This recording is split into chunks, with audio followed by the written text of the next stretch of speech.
के एक छोटे से गांव धनपुरा में एक पुराना हैंडपंप था जो गांव के बाहर पीपल के पेड़ के नीचे लगा हुआ था।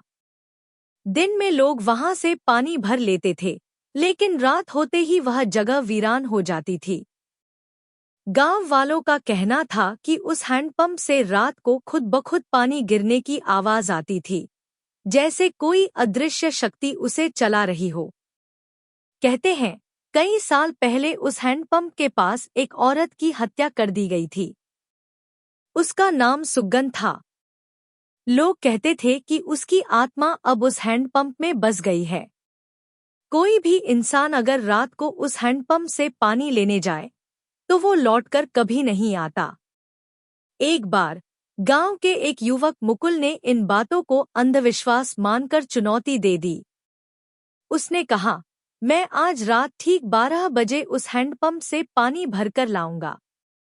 गांव वालों ने उसे बहुत मना किया, लेकिन वो नहीं माना। रात को चुपके से मुकुल हैंडपंप के पास पहुंचा।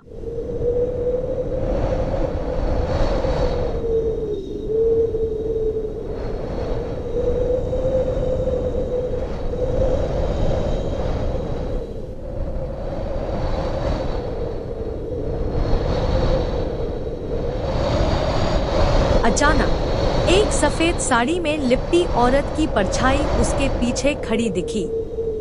मुकुल की चीख सुनाई दी और फिर सब कुछ शांत हो गया।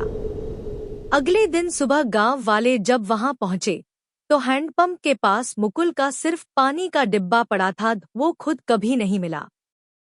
इसके बाद से गांव में यह नियम बन गया कि सूरज ढलते ही उस हैंडपंप के पास कोई नहीं जाता, और अगर कभी रात को वह खुद ब खुद चलने लगे तो लोग दरवाजे बंद कर लेते हैं और भगवान का नाम लेने लगते हैं।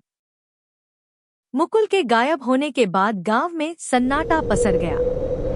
किसी को समझ नहीं आ रहा था कि आखिर उसके साथ हुआ क्या। गांव के बुजुर्ग कहते थे, सुगन की आत्मा उसे ले गई। अब वो भी उसी हैंडपंप का हिस्सा बन चुका है। लेकिन 7 दिन बाद एक तूफानी रात को मुकुल अचानक गांव लौट आया। उसका चेहरा सूजा हुआ था, कपड़े फटे हुए और आंखों में अजीब सी वीरानी थी। वो कुछ नहीं बोल रहा था, बस चुपचाप चलता और रात को उसी हैंडपंप के पास जाकर बैठ जाता। गांव वाले डरने लगे। पंडित जी ने बताया, यह मुकुल नहीं है, उसके शरीर में किसी और का वास है। पंडित जी ने गांव के कुछ लोगों के साथ मिलकर एक रात मुकुल का पीछा किया। देखा कि मुकुल हर रात 12 बजे हैंडपंप के पास जाता और खुद से बातें करता था। कभी जोर जोर से हंसता, कभी रोने लगता। फिर